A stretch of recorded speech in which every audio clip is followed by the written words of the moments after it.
How accurate were the fight scenes in Gladiator? The blockbuster film Gladiator contains many exciting fight scenes, but how historically accurate are the battlefield and arena scenes? Ridley Scott's epic blockbuster Gladiator, starring Russell Crowe, is a masterpiece of cinema.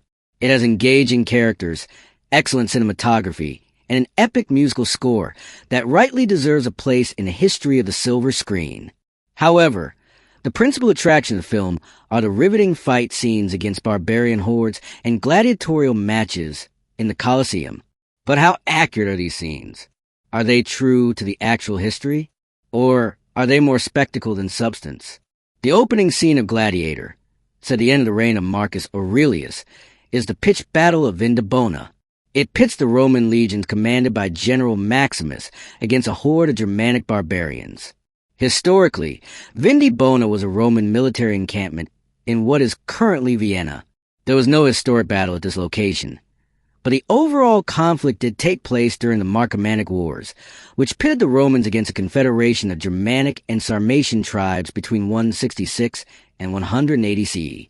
Rome had already reached the extent of its territorial expansion and fought this war to hold on to their northern borders. At first glance, the Roman military in the film appears quite good. They are armed and equipped with the heavy armor of Loricus segmentata, which is made from bands of overlapping metal segments. It is unknown how extensive the use of this type of armor was, but its inclusion in the film is not inaccurate. It is also possible that the Romans will be protected by lorica hamata or chainmail, which can be seen worn by some of the archers. The other equipment is also relatively accurate, with emphasis on the uniformity of the Romans, which gives a sense of professionalism and order compared to the chaotic barbarians. One inaccuracy, however, is the Roman officers, specifically the centurions, who led the advance against a Germanic horde.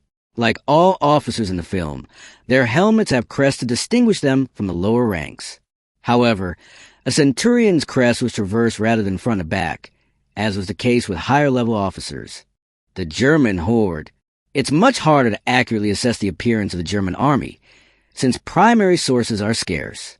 What is known is that they were not as well armed or equipped as their Roman adversaries, though they were by no means a rabble of unruly primitives that the movie suggests. The amount of armor used by the tribes is debatable, though certainly the chieftains and those of higher social status would have access to chain mail. They would also have used plundered Roman equipment acquired during the 14-year-long conflict.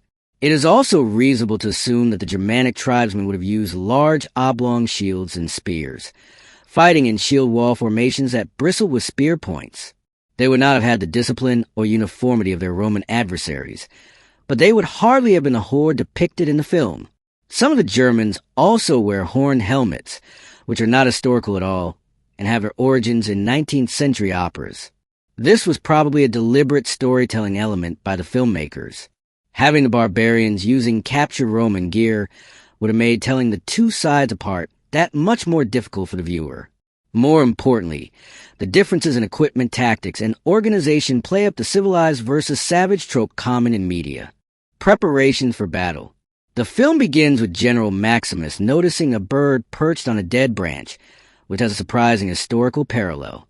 The Romans were highly superstitious, especially before an impending battle. They were constantly on the lookout for portents from the gods, including noting the pattern of birds in flight. The scene then cuts to the general inspecting the Roman positions as the final preparations are taking place, including a large number of ballistas and catapults. This is the first inaccuracy.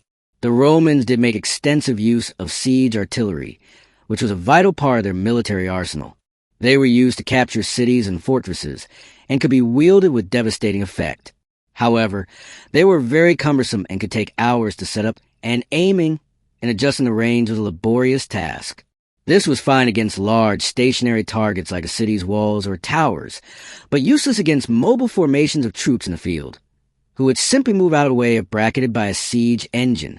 After the return of the headless Roman messenger, the Germans emerged from the trees, their willingness to fight apparent. They begin with their war cry, banging their weapons on their shields. This is accurate, though an interesting note is that the soundtrack for the war chant was lifted directly from the 1964 film Zulu, added as an homage to that classic movie. Historically, The Germans would have performed the Bereites, a war cry that started as a low hum that gradually increased in volume, the shields of the warriors amplifying the sound until the battlefield echoed with their chant. Later in Rome's history, Rome adopted this practice due to the influx of Germanic troops into its armies. The Battle of Vindobona. After a few more preparations, including a rousing speech, Maximus signals his men to unleash hell. Moments later, the artillery and ranks of archers open up on the Germans, striking with a barrage of incendiary projectiles.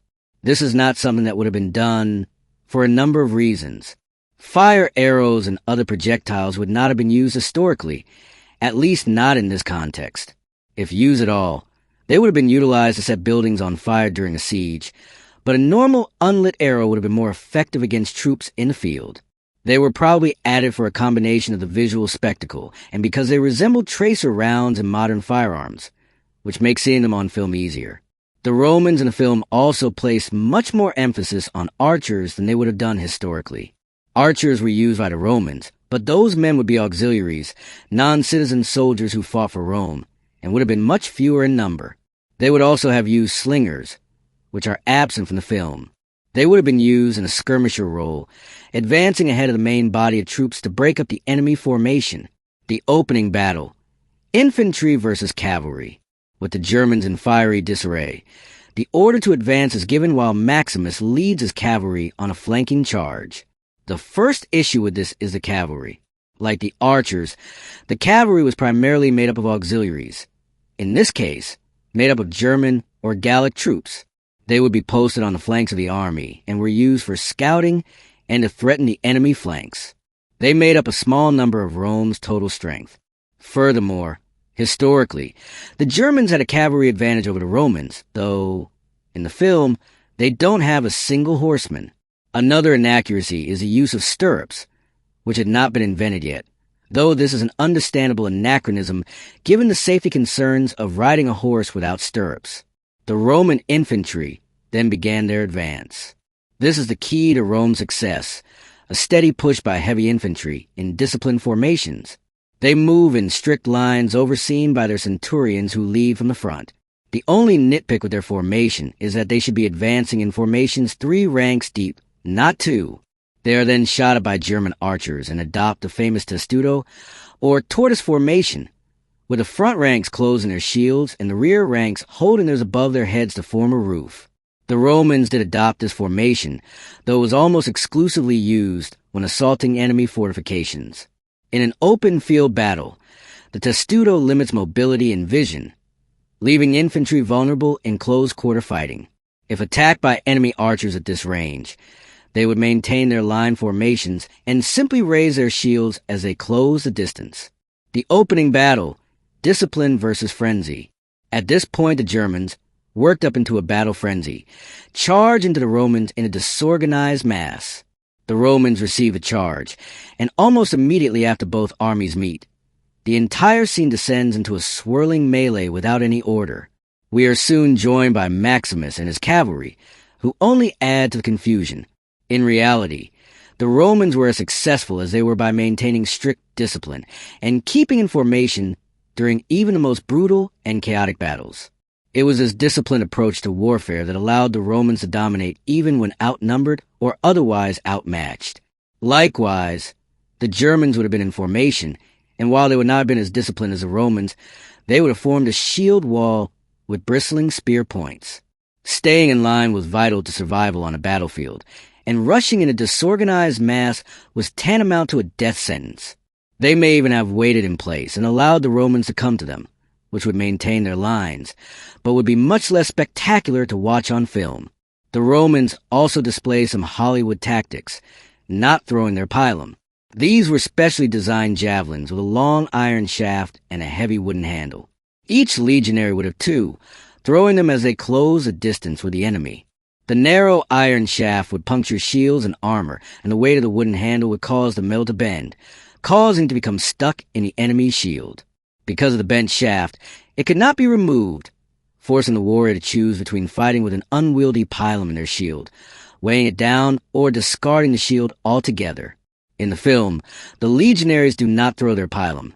Instead, They use them as ineffectual spears and receive the German charge with their gladius still in their sheaths. Overall, the opening battle is visually spectacular, but historically leaves much to be desired. The Colosseum fights. After betrayal by the Emperor Commodus, Maximus is forced into slavery and becomes a gladiator, fighting in several provincial shows before finally competing in the Colosseum, more accurately called the Flavian Amphitheater. Once in Rome, the first major fight was a reenactment of the Battle of Zama, a legendary victory against Rome's most hated enemy, the Carthaginians.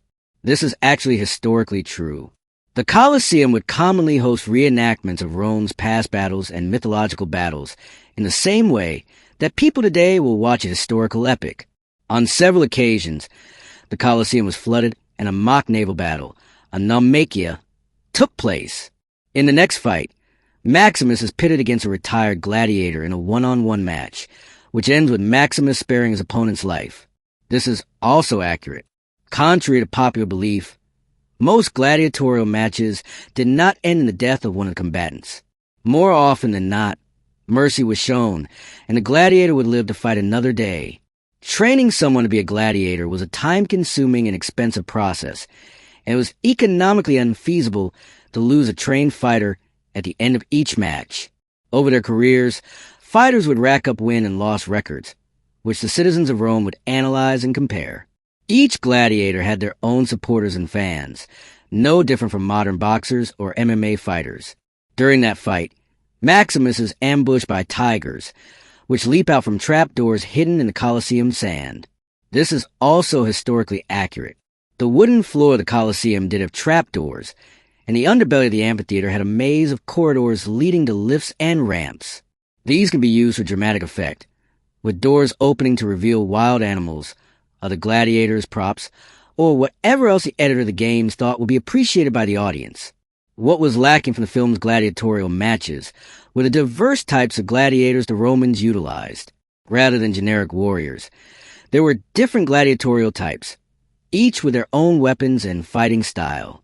Some were exaggerated versions of foes the Romans faced on the battlefield, such as the Samnite, the Thraex or Thracian, or the Hoplomachus, a stylized version of the Greek hoplite. Others included the Murmillo and the net-wielding Retiarius. Each would be trained for a specific fighting style and would be paired off against one another. For example, the Murmillo, who was more heavily armored with a large shield and a gladius short sword, was often pitted against the Thraex, who carried the curved Sicca sword and small shield but was much more mobile. Commodus in the arena. One final inaccuracy is the Emperor Commodus. The film shows his obsession with gladiatorial games, which culminates in the final fight in the arena between himself and Maximus. If anything, this downplays the emperor's participation. Commodus was not only a fan of gladiatorial matches, but scandalized Rome by actively participating in them. He routinely fought in the Colosseum, his opponents fighting with dull weapons to prevent any injury to the emperor. He routinely fought wild animals, shooting them with a bow. Commodus claimed that he was the reincarnation of Hercules, and used his victories in the games as proof of his fighting prowess. His death in the arena is not only historically inaccurate, but also out of character. He would never place himself in a position to be killed by an opponent. Further, while this never happened historically, should he actually be threatened with death or serious injury in the arena, the match would have been called off, and Praetorian guards would have no doubt dispatched the gladiator in question. Overall, while the film Gladiator is a masterpiece of cinema, rightly deserving a place as one of the great epic movies of all time, the historical accuracy, including the fight scenes, have grains of truth that are buried under cinematic spectacle.